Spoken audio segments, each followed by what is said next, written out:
വളരെ പ്രധാനപ്പെട്ട ഒരു വാർത്തയിലേക്ക്. അയോധ്യ പ്രശ്നം ഓർഡിനൻസിലൂടെ പരിഹരിക്കാനാവില്ല എന്ന് പ്രധാനമന്ത്രി നരേന്ദ്രമോദി പറഞ്ഞിരിക്കുന്നു. ഭരണഘടനയ്ക്ക് അനുസൃതമായി മാത്രമേ പ്രശ്നത്തെ കാണാൻ കഴിയുകയുള്ളൂ എന്നാണ് പ്രധാനമന്ത്രിയുടെ ഇപ്പോഴത്തെ നിലപാട്. ഒരു ഓർഡിനൻസ് വഴി അയോധ്യ പ്രശ്നം പരിഹരിക്കണമെന്ന് ഹിന്ദു സംഘടനകൾ ആവശ്യപ്പെട്ടിരുന്നു. ഈ ആവശ്യത്തെ തള്ളിക്കൊണ്ടാണ് പ്രധാനമന്ത്രി ഇപ്പോഴൊരു നിലപാടെടുത്തിരിക്കുന്നത്. കേന്ദ്രം ഓർഡിനൻസ് കൊണ്ടുവരാൻ താല്പര്യപ്പെടുന്നില്ല എന്നാണ് പ്രധാനമന്ത്രി പറഞ്ഞത്. മാത്രമല്ല, ഭരണഘടനാ പ്രകാരം മാത്രമേ ഇക്കാര്യത്തിൽ പരിഹാരമുണ്ടാക്കാൻ കഴിയുകയുള്ളൂ എന്നാണ് പ്രധാനമന്ത്രിയുടെ നിലപാട്. കോൺഗ്രസിലെ ചില അഭിഭാഷകരാണ് അയോധ്യ പ്രശ്നം ഇത്രയും കൂടുതൽ നീട്ടിക്കൊണ്ടുപോകുന്നതെന്നും കേസ് നീട്ടുന്നതിന് പിന്നിൽ കോൺഗ്രസ് അഭിഭാഷകരാണെന്നും പ്രധാനമന്ത്രി നരേന്ദ്രമോദി ഇപ്പോൾ കുറ്റപ്പെടുത്തിയിരിക്കുകയാണ്. ഒരു കാരണവശാലും ഓർഡിനൻസ് കൊണ്ടുവരില്ല എന്നാണ് അദ്ദേഹത്തിൻ്റെ നിലപാട്.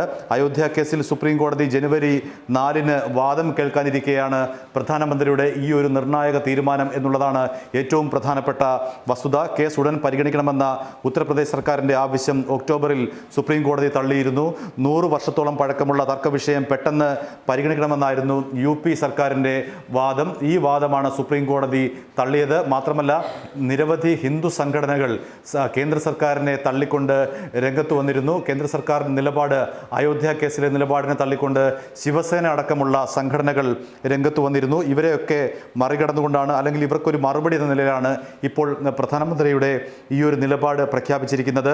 രാമക്ഷേത്ര വിഷയത്തിൽ കേന്ദ്ര സർക്കാർ ഓർഡിനൻസ് കൊണ്ടുവരണമെന്ന് ഹിന്ദു സംഘടനകളിൽ നിന്ന് ആവശ്യം ശക്തമായിരിക്കെയാണ് പ്രധാനമന്ത്രിയുടെ ഇപ്പോഴത്തെ നിലപാട്. BJPക്കുള്ളിലും ക്ഷേത്ര നിർമ്മാണത്തിനായി ഓർഡിനൻസ് വേണമെന്ന് ആവശ്യം ശക്തമായിരുന്നു. തർക്കഭൂമി 3ആയി വിഭജിക്കണമെന്ന 2010-ലെ അലഹബാദ് ഹൈക്കോടതി വിധിക്കെതിരെ 14 ഹർജികളാണ് സുപ്രീം കോടതിയിൽ ഇപ്പോഴുള്ളത്.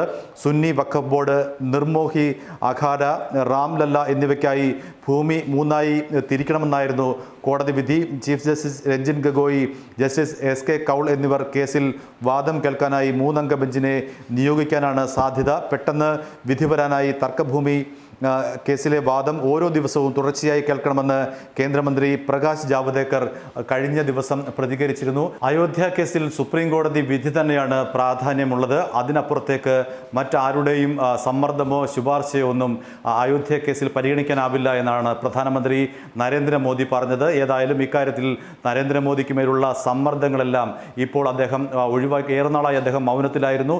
നിരവധി സമ്മർദ്ദങ്ങളാണ് അദ്ദേഹത്തിന് അയോധ്യ കേസിലെ ഓർഡിനൻസുമായി ബന്ധപ്പെട്ട് ഏറ്റുവാങ്ങേണ്ടി വന്നത്. പാർട്ടിക്കകത്തു നിന്നും പുറത്തു നിന്നും അദ്ദേഹത്തിന് സമ്മർദ്ദമുണ്ടായിരുന്നു.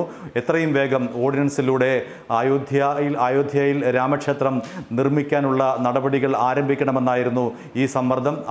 അദ്ദേഹം മൗനത്തിലായിരുന്നു ഏറെ നാൾ. ആ മൗനം ലംഘിച്ചുകൊണ്ടാണ് ഇപ്പോൾ തൻ്റെ നിലപാട് കൃത്യമായും സ്പഷ്ടമായും പ്രധാനമന്ത്രി നരേന്ദ്രമോദി വ്യക്തമാക്കിയിരിക്കുന്നത്.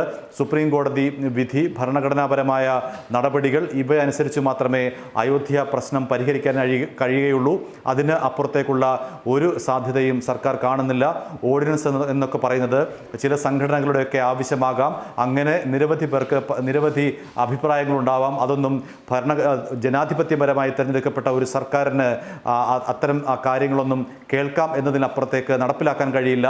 സർക്കാരിന് നടപ്പിലാക്കാൻ കഴിയുന്നത് സുപ്രീം കോടതിയും ആ സുപ്രീം കോടതി പുറപ്പെടുവിക്കുന്ന വിധിയാണ്. ആ വിധി അനുസരിച്ച് മാത്രമേ അയോധ്യയിൽ എന്ത് ചെയ്യണം എന്നുള്ള കാര്യത്തിൽ തീരുമാനമെടുക്കാൻ കഴിയുകയുള്ളൂ എന്നാണ് പ്രധാനമന്ത്രി നരേന്ദ്രമോദി അസന്നിഗ്ധമായി ഇപ്പോൾ നിലപാട് വ്യക്തമാക്കിയിരിക്കുന്നത്.